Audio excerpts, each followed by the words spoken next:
Hello everyone, अस्सलाम वालेकुम। It's me Ayesha and welcome back to my channel. आज की जो मेरी वीडियो है उसमें मैं आपके साथ रिव्यू करूंगी डर्मोक्विन क्रीम का। ये किस टाइप की क्रीम है, इसके यूजेस क्या हैं, इसके साइड इफ़ेक्ट्स क्या हैं, तमाम तर डिटेल मैं आपको आज की इस वीडियो में दूंगी। अगर आप इसकी डिटेल को जानना चाहते हैं तो स्टार्ट से लेकर एंड तक लाजमी देखिएगा और मेरी इस वीडियो को स्किप मत कीजिएगा। चैनल पर नए हैं तो सब्सक्राइब कीजिएगा और बेल आइकन को दबाना मत भूलिएगा। अब बात करते हैं कि जी डर्मोक्विन जो क्रीम है वो किस टाइप की क्रीम है। पहले तो देखा जाए कि लोग जो है इसको ज़्यादातर फार्मूला क्रीम्स में इस्तेमाल करते हैं। क्या उस क्रीम्स में इस्तेमाल करना आपके लिए ठीक होगा कि नहीं, इसके मैं आज सारी आपको डिटेल बताती हूँ।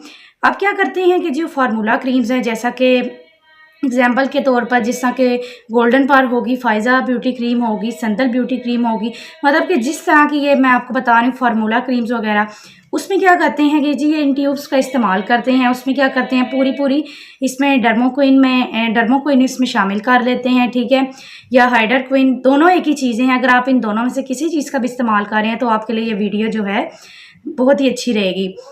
डर्मोक्विन का भी अगर आप किसी भी क्रीम में इस्तेमाल करते हैं या हाइड्रोक्विन का भी इस्तेमाल करते हैं तो वो सरासर गलत है, क्योंकि जैसा कि जानते हैं कि उनमें पहले जो है बहुत ज़्यादा केमिकल्स का इस्तेमाल किया जाता है फार्मूला क्रीम्स में, जो कि हफ्ते के अंदर अंदर आपके चेहरे की रंगत को गोरा कर देती है।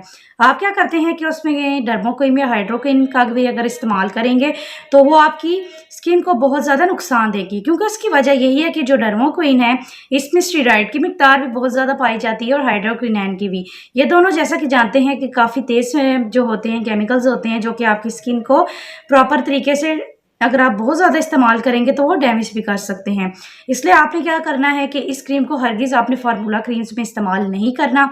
आपके जो मेन यूजेस इसमें होंगे क्रीम्स के वो यही है कि आप जो अगर डर्मोक्विन लगा रहे हैं तो आपने क्या करना है कि आप अगर आपकी स्किन पर जो है पिगमेंटेशन का मसला है, या फिर आपकी स्किन में एक्नी स्कार्स वगैरह हैं, या फिर डार्क स्पॉट्स वगैरह हैं, या फिर आपकी स्किन में किसी किस्म का भी जो थोड़ा बहुत दाग धब्बे वगैरह हैं, उसमें आप इसको इस्तेमाल कर सकते हैं। इस्तेमाल करने का तरीकाकार मैं आपको बता देती हूँ आपने किस तरीके से करना है। आपने उसी जगह पर थोड़ी सी अमाउंट आपने लगानी है जहाँ पर आपको कोई मसला है। आपने ये हरगिज़ नहीं करना कि आपने फुल जो है अपने फेस पर लगा लेनी है, ये आपने गलती हरगिज़ नहीं करनी।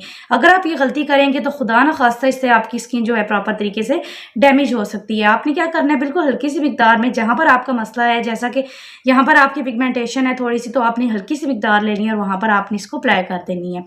1 दिन लगाएं, 2 दिन लगाएं, या हद से ज़्यादा 3 दिन लगा लें।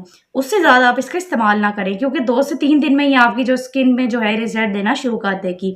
जैसा कि जानते हैं कि इसके नीचे भी लिखा होता है skin bleaching cream. Skin bleaching cream इसलिए लिखा होता है कि आपकी जो स्किन जो है जिस तरह के जो डेड सेल्स हैं उसको रिमूव करता है और आपकी स्किन को पील करके आपकी स्किन को प्रॉपर तरीके से सेट करती है। ये मैं 2 से 3 दिन के बता रही हूँ। लोग क्या करते हैं कि इसको रेगुलर यूज़ करने लग पड़ते हैं, जैसा कि हफ्ता इस्तेमाल की या फिर एक पूरा इस्तेमाल करने लग पड़े। ये क्या है, इस क्रीम का ये स्टार्ट में तो बहुत अच्छा रिजल्ट देती है, जैसा कि मैंने आपको बताया हफ्ता एक। उसके बाद क्या करती है, आपकी स्किन को ये डैमेज करना शुरू कर देती है। मतलब ये है कि आपकी स्किन में जो दाने वगैरह थे, दाग धब्बे थे, दोबारा से वापस आ जाते हैं। इसलिए आपने इस चीज़ की गलती नहीं करनी कि आपने इसको रेगुलर बेसिस पे यूज़ नहीं करनी।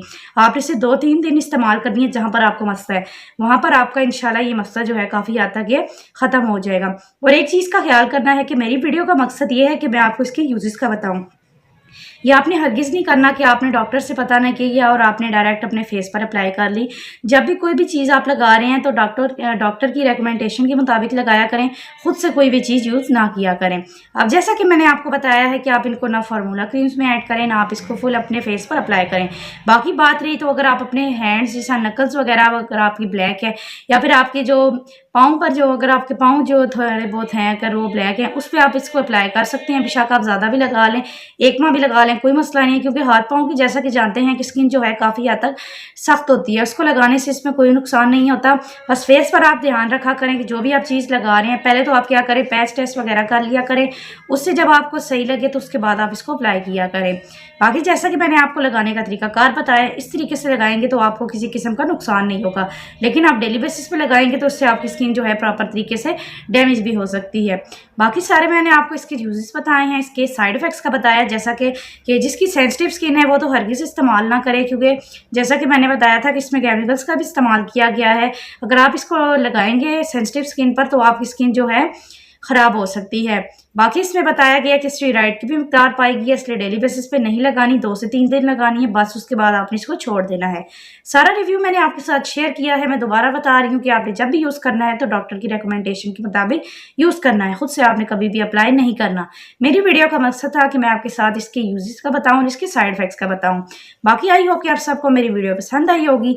पसंद आई हो तो लाजमी मेरे इस चैनल को सब्सक्राइब कीजिएगा और मेरी वीडियो को लाइक कीजिएगा। मुझे अपनी दुआ में याद रखिएगा। तब तक के लिए खुदा हाफिज़।